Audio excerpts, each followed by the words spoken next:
This Friday, Jamie Lee Curtis and Lindsay Lohan are back to switch things up in Disney's Freakier Friday. Totally. Yes. It's an absolute riot, Woo! and the only movie that can be described as So much weirder than the last time. What last time? it's the frequel You ready? we've been waiting for. That absolutely slays. What deeply out of touch old person came up with that? You did. Wow. Don't miss the comedy event of the summer for all ages. Disney's Freakier Friday in theaters this Friday. Get tickets now. Rated PG. Parental guidance suggested. It's Wednesday Addams. I see you're trying to distract yourself from your own banal thoughts. Let me help. Here's a recording thing made of my latest root canal.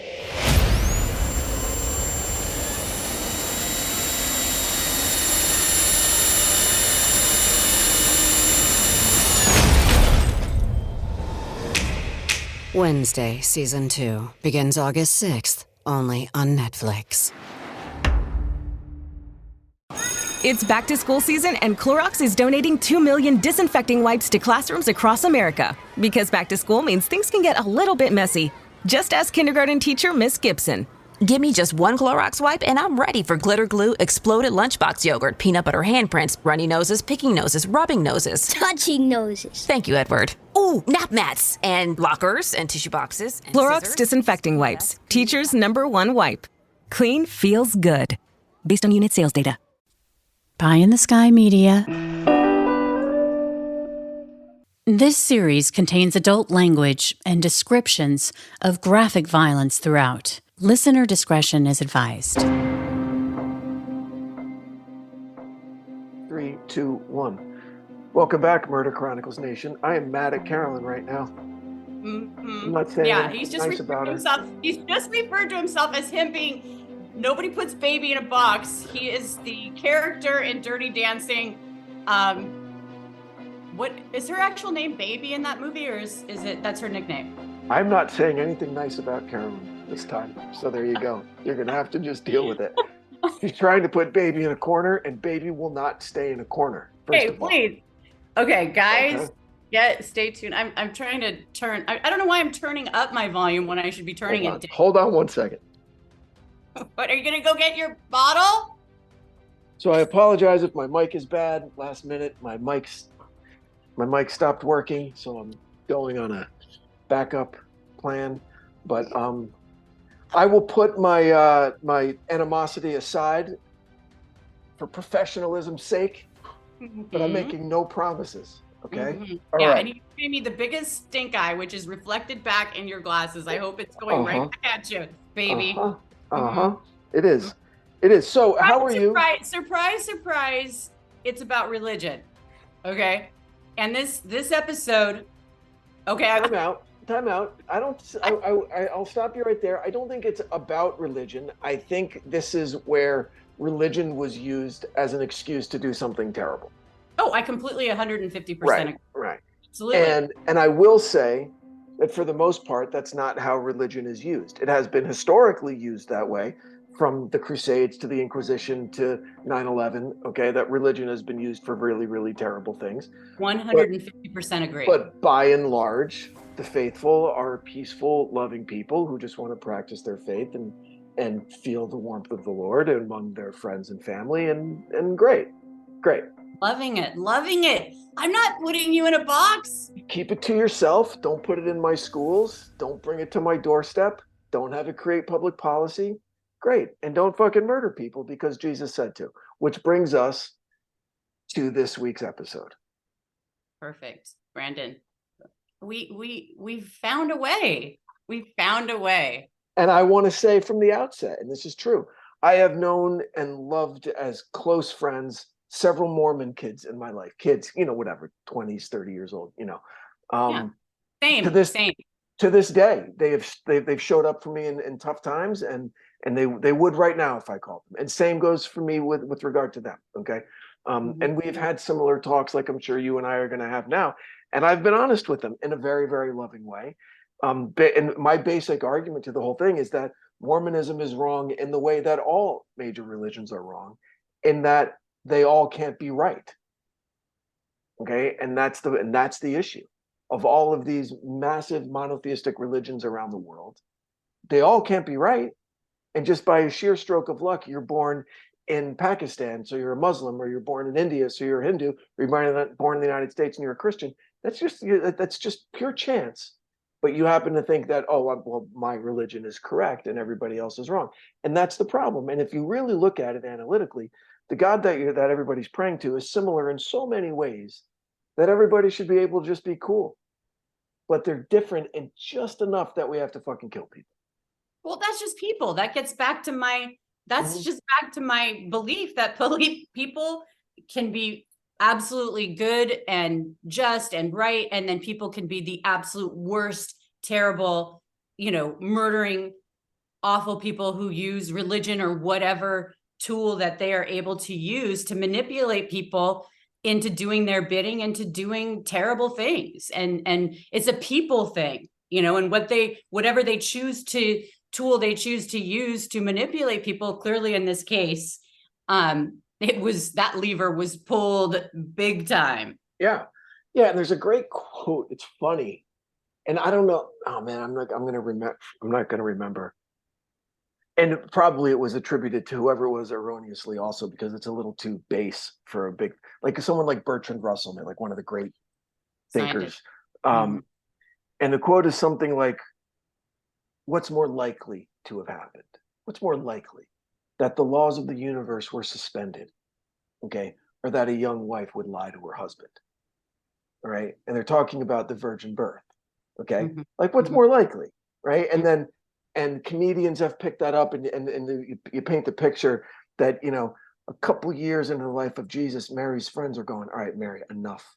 This is going way too far. People are starting to believe this, okay, right? And so, and there's that type of question can be asked in this story. Like, what's more likely, right? What's more likely, that a man and a woman fell in love while they were married to other people, and instead of just manning up and saying, hey, you know what? I'm going to leave my wife. I'm going to leave my husband. Okay, great. No, all of a sudden my husband is a zombie named Ned Schneider. Are you fucking kidding me? Okay, wait a second. We're probably like 10 minutes into this and we haven't even said what we're talking about. Okay. Now, I want to just put a pin into it, because the birth and all of that is something where you need to have faith, and many people do. And that's not for me to say what is right and what isn't right, but in terms of this case, which is the doomsday mom known as Lori, well, it's Lori Vallows Daybell, aka the doomsday mom, and Chad Daybell. That's the case that we're talking about today. Right, but it's also about faith as well. Yes, of course. There's a big thing of faith, which is just belief in something on bad evidence, right? That's all that is. It's okay. Remember, this is why we started fighting when we first started. No, but that's what faith is. The Bible says it very eloquently, like, faith in things not seen, or belief in things not seen. Okay. The real, the ineloquent way of saying that, right, is believe this because I want you to, not because I can give you evidence as to why you should believe it. Okay. So that's what faith is. And that's great. And for some people, that's the bedrock of their lives. Awesome. Yes. I'm more interested in what's true and what I can see and feel and touch and evidence, scientific method, right? Like, prove it to me. This is the beauty about the principles of living in America, that people can believe 100%. whatever they want to. That's what I said. As long as they're not hurting people. And you know what? In this case, absolutely, it went out of bounds. Was perverted beyond anything that anybody could ever possibly imagine. Yes. And when you get to something like Mormonism, and again, I know many beautiful, wonderful Mormons, okay, but their guy was from upstate New York, okay, like not that long ago, okay. And yet again, going back to, I know, I'm just saying, you get to believe what you want to believe, Brandon. Yes, of course. And people get to believe what they want to believe. And one of my very best friends is Mormon, and I absolutely, it doesn't matter if she's Mormon or not Mormon or whatever. I know, Carolyn. Just let me separate it. The finish of the end of that thought was, and we're living in a post Book of Mormon Broadway show world, okay, where everybody who saw that gets struck basically at the sometime in that show. We're like, oh, they're not lying about anything. This is satire because these are the actual tenets of this religion. Okay. That's what the genius was of that show, the Book of Mormon, is that none of it was creative license.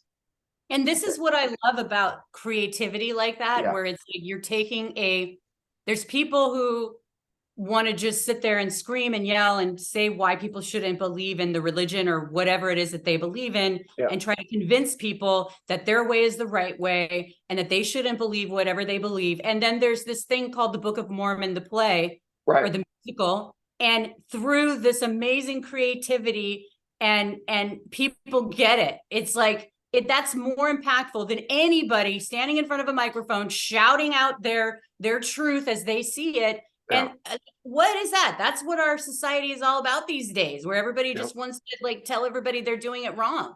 And it's like, again, I go back to, in this case, it's like, these people they had affairs and they want, we've asked this question so many times, get a divorce. Just do it, right? Do exactly. it. Like, Just first of all, don't cheat to begin with, but if you do it and you don't want to own it and move on. Get a divorce. Absolutely. Just own it and move on. Do your best to not fuck up your kids.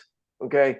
But they didn't want to do that. They did not want to do that. No, they're like, and so that's what's interesting about this, right? Like how much of it was an honest belief in the 144,000, because that's not just a Mormon thing. That's a big, like, kind of born again Christian thing as well. Like I knew a girl a long time ago who got caught up in this really kind of aggressively faithful born again Christian kind of sect in Los Angeles, and they were told only 144,000 people are getting into heaven, so you better fucking do the right shit, because only 144, like that's a number that was gleaned anecdotally, I guess, from the Bible, or there's math in the Bible about how many people get into heaven, which seems a little weird, but that's an honest belief. And like this, almost like, like when Jesus says, give no thought for the morrow, right? Like, really, dude? Like, really?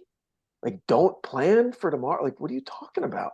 So like just almost gleeful in anticipation of the end of the world, because they know that they're going to their final reward, right? And like that's a fucked up way to live, in my opinion. I mean, clearly they believe it. I mean, that just it's like they believe it. They, again, back to the faith piece, right? And like but in this case, like there were other people that believed it too. It wasn't just these two, Chad and Lori, who were festering together in their romantic, like it just is like this fervent.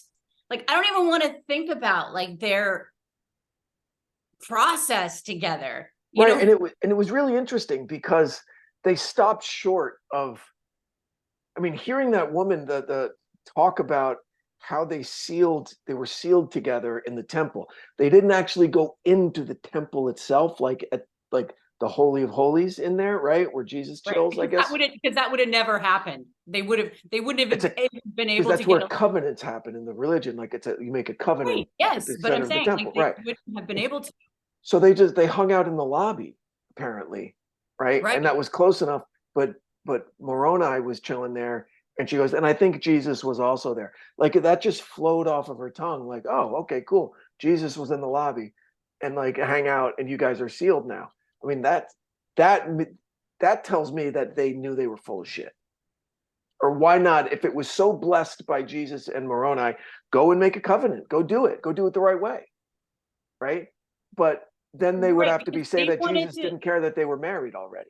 They wanted to have their cake and eat it too, and they wanted to create their own rules, and they were so buying into their own stuff that they believed that they could make their own rules. Of course, we don't need to go in there because the seal, we don't need that. We're going to seal ourselves because we're the chosen one, right? Like and then they just tell people, but it's okay because Moroni and Jesus were both there, and they said it was cool.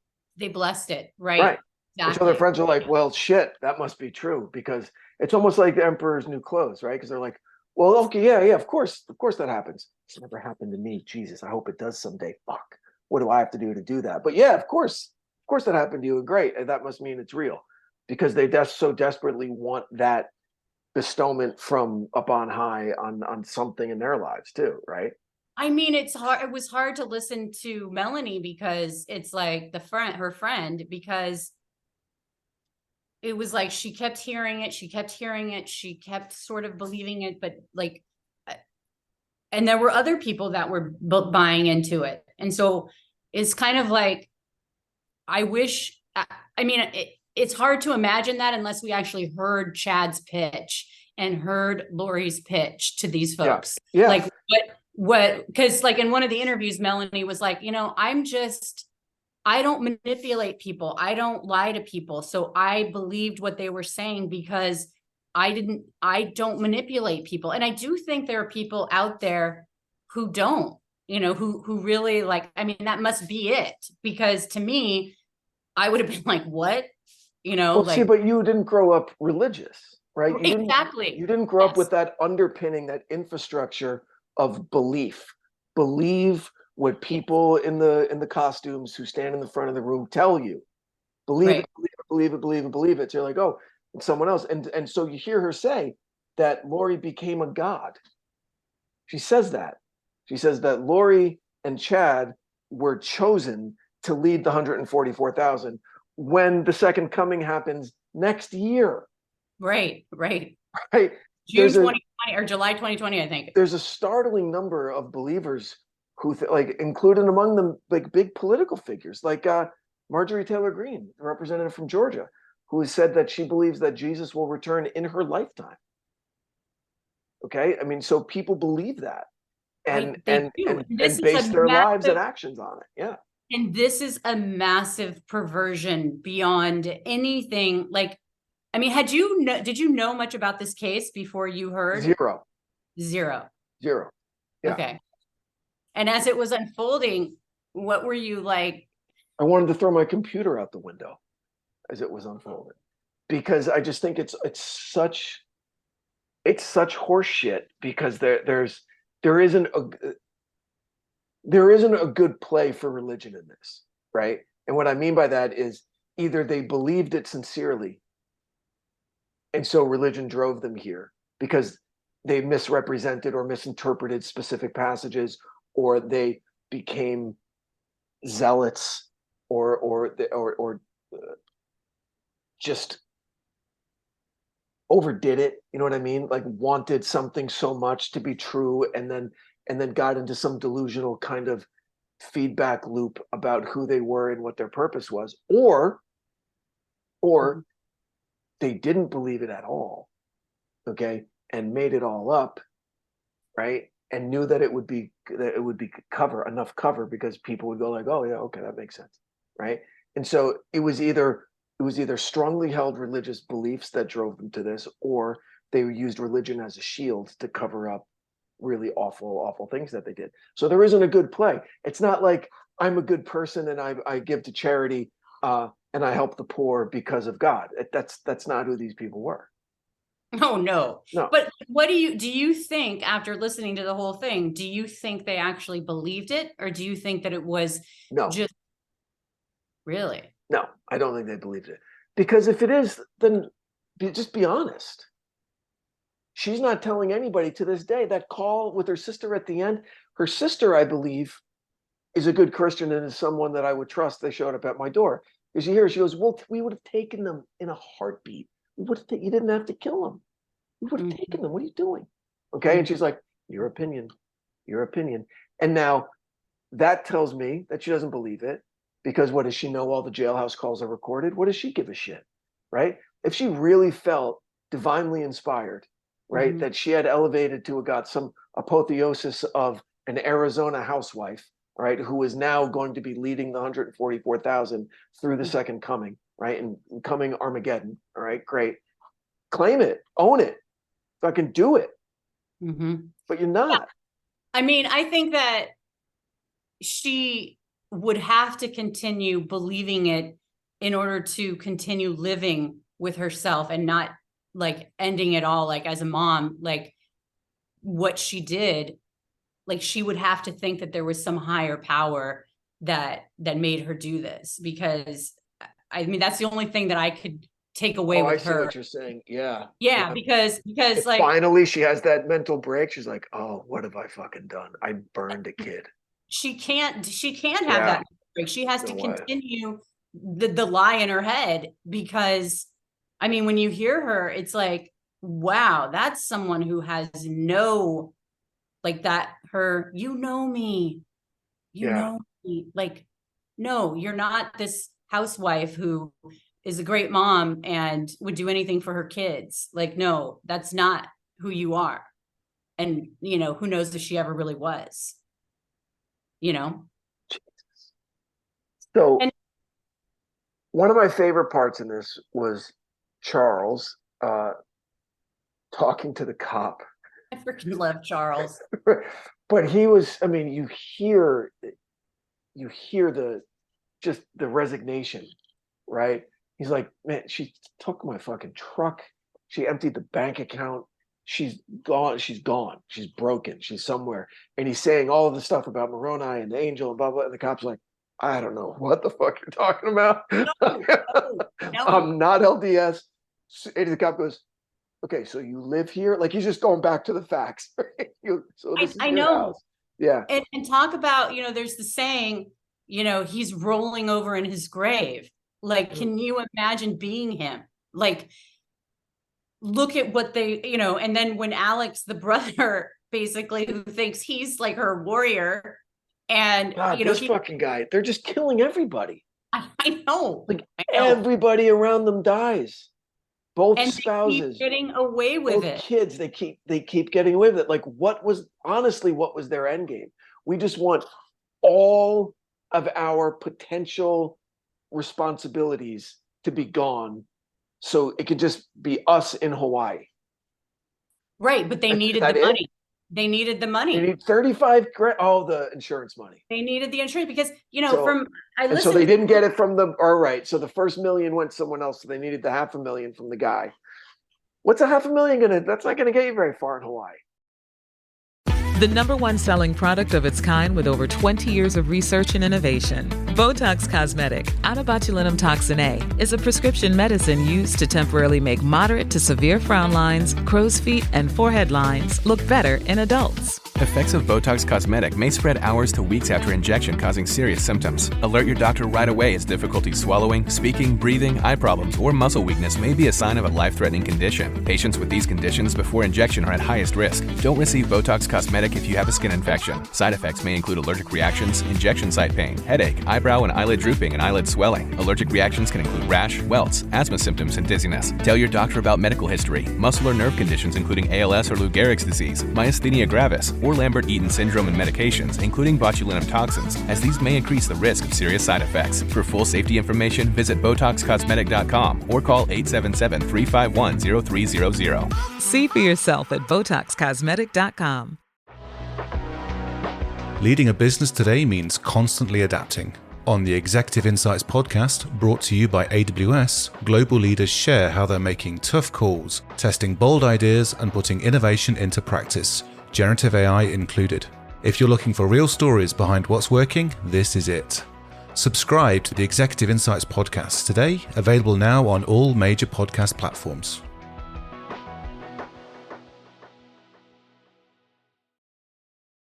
But see, they thought they were getting, I think that, like, you know, this actually started making not more sense. It's nonsensical. It doesn't make any sense, but I'm just trying to figure this out. Right. And what their process would be in their minds. And Kay, at the end of the trial, you know, she was giving a victim's, what is that called? A speech. Impact speech.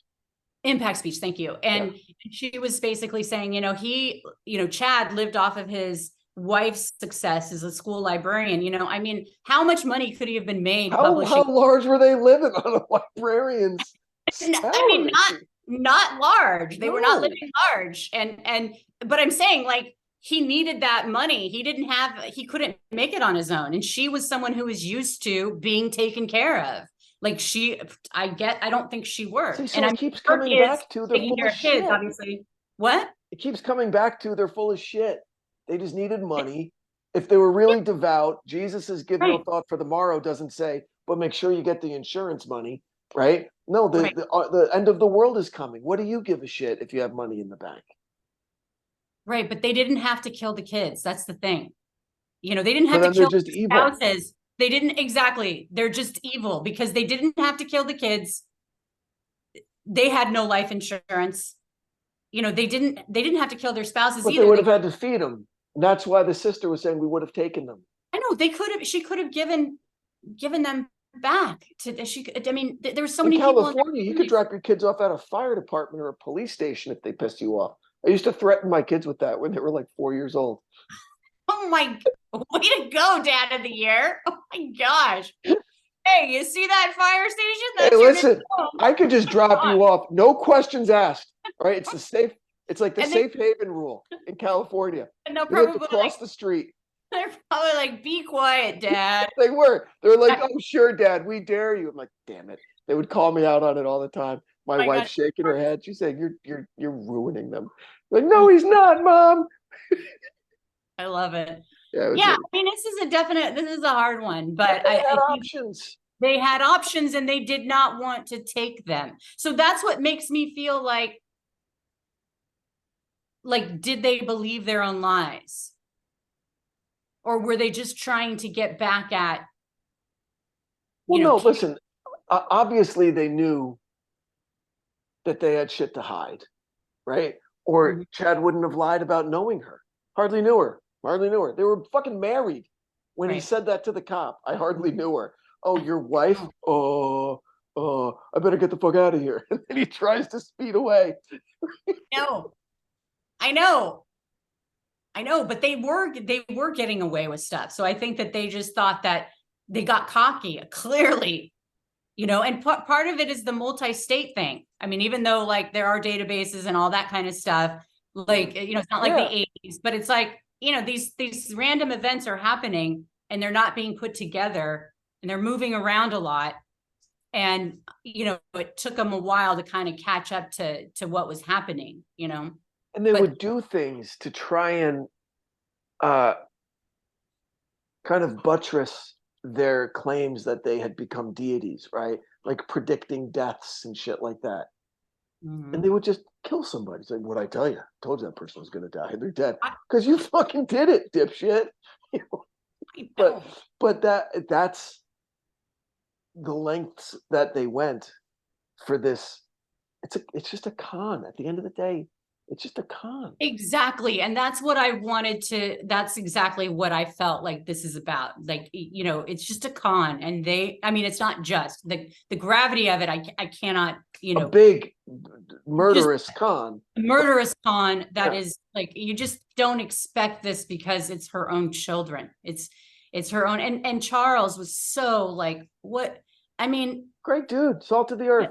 Running a small business, taking care of things, I was so mad when I read that thing about the cop saying he was worried about his financial stuff. It's like, he's got payroll. Yeah.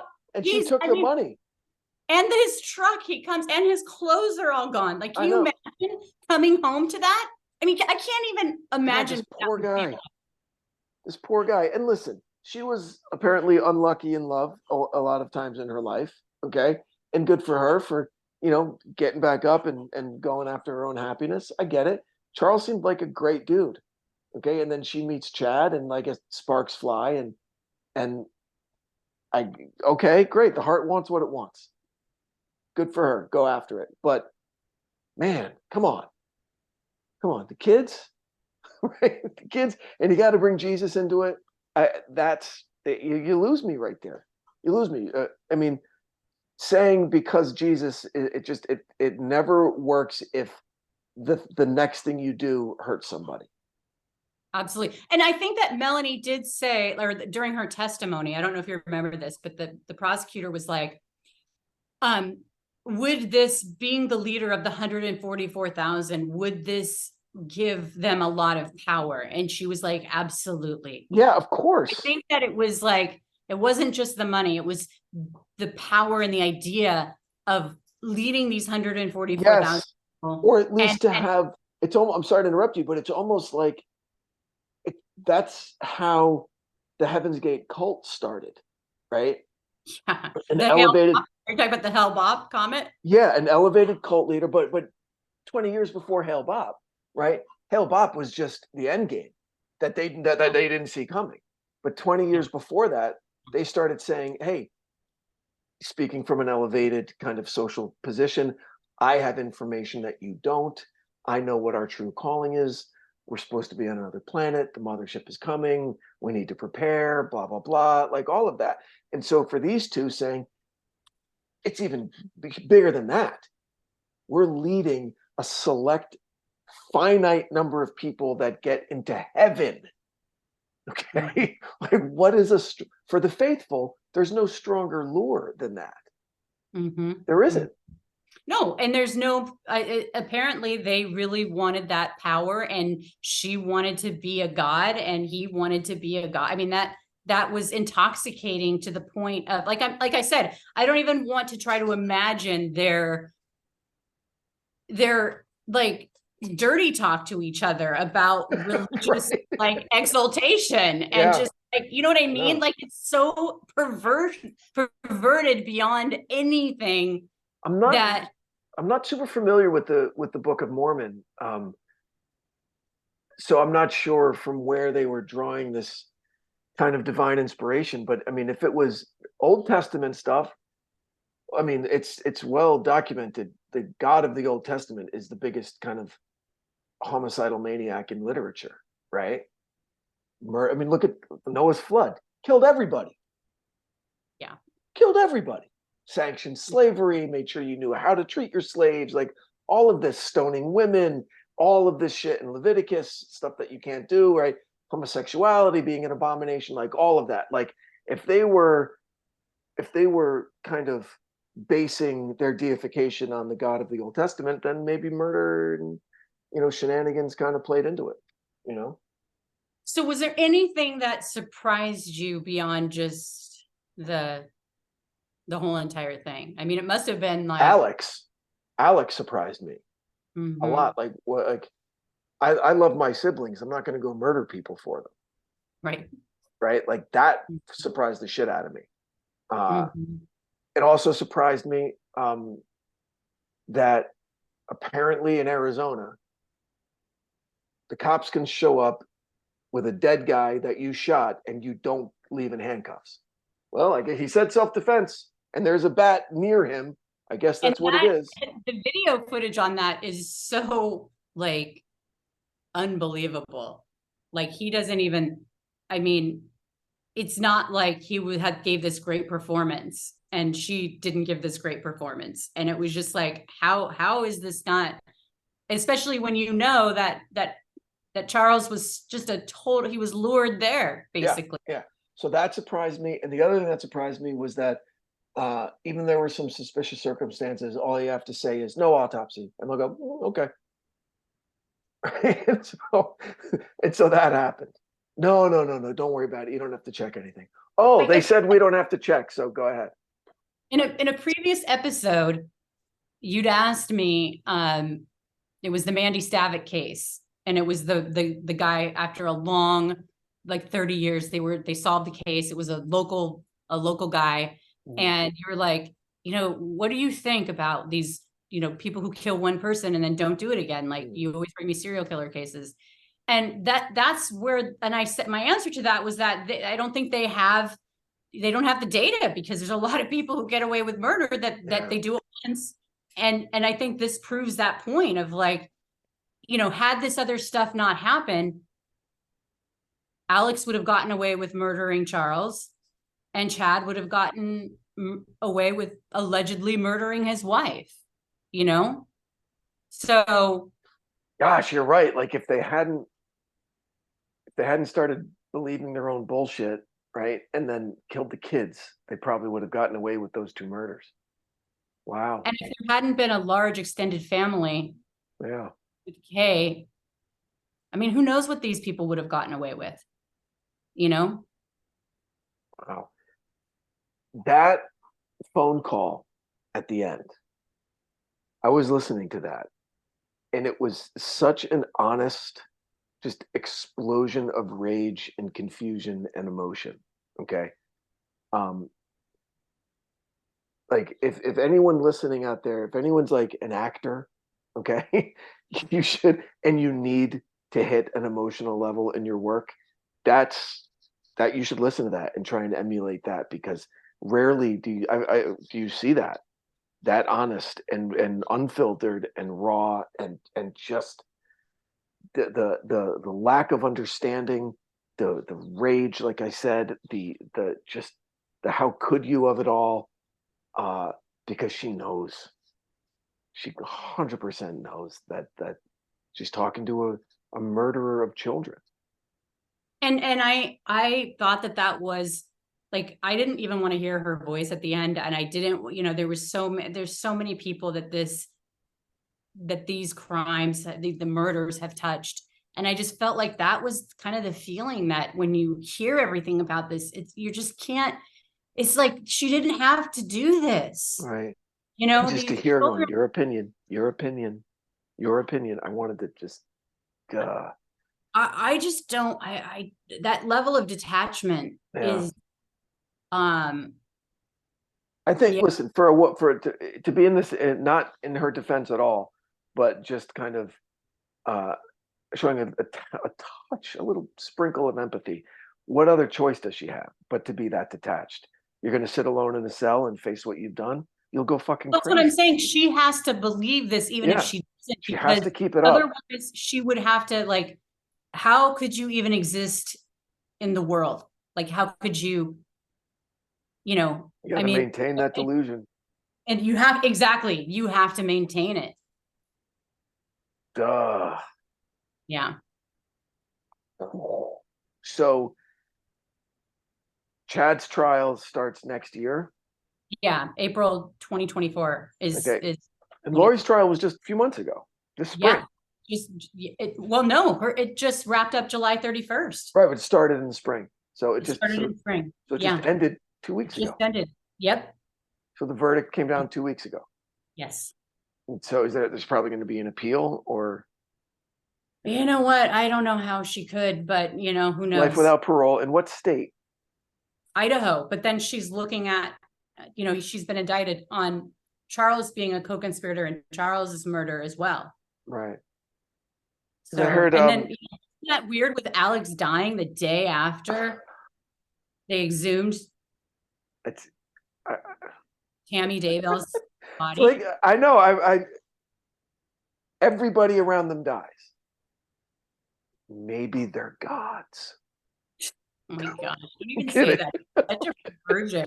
They're smiting people. Oh, I just can't even, like, how do they even sell that to themselves? The God delusion. It's strong. It is strong. Chad tells her about Ned Schneider, and she just, yeah. Oh, yeah. Well, I guess they're right. People are turning into zombies. Oh, I mean, that's like, do I know any zombies? No, I'm serious. Like, if you're dating someone and you're actually not even, scratch that. If you're having an affair with someone and they tell you, listen, I have swung my pendulum and I have found out that your husband is Ned Schneider and he's a zombie. Like, just like to believe that, you're right. I dated a girl once years ago. I knew I was waiting for it. I dated a girl once. This is funny. Years ago. So I've had, for a long time, I had night terrors. Okay. Like really bad night terrors that I didn't remember. Like I never remember my dreams. I was a sleepwalker when I was a kid. I'd like wake up in the front lawn, like crazy shit. Right. And I would never remember it. I'm just a really, really, really deep sleeper. But I would have these night terrors where I'd wake up and like losing my fucking mind. And then I just peacefully like go back to bed. Well, your parents probably love that. Oh my God. They put these 70s like disco beads in my doorway. So I would make noise when I left my room sleepwalking. So they would always know when I was up. Okay. And my brother, I would always, for whatever reason, I would respond to my brother's voice wherever I was going. So he would just go, Branden. I go back in bed. I'm like, okay. And I would just turn around and I would just be motoring down the hall. But anyway, so I dated a girl, also night terrors. And she told me that her previous boyfriend was a very religious guy, and that didn't bother her until he accused her of being possessed because of her night terrors, and when she was having those terrors in the middle of the night, that it was Jesus and Satan wrestling like for her soul. And one time he woke her up shaking her, going, "Rebuke Satan, I say thee, rebuke." She goes, "I am fucking out of here, dude." And she bounced. And I said, "Are you telling me that I possess yours now?" He's a fucking night terrors. You're a weirdo. So okay, great, it's better.